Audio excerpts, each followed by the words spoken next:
Behind me is a 2010 Lexus SUV, and as you can see, it's got some pretty funky, nasty headlights there.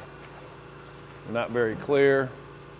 Headlight correction or restoration requires us to sand the light. So right now, Brendan's sanding this out. He's taking it in various grades, so he's going from a real coarse grade like a 600 grit all the way up to a 2000 grit.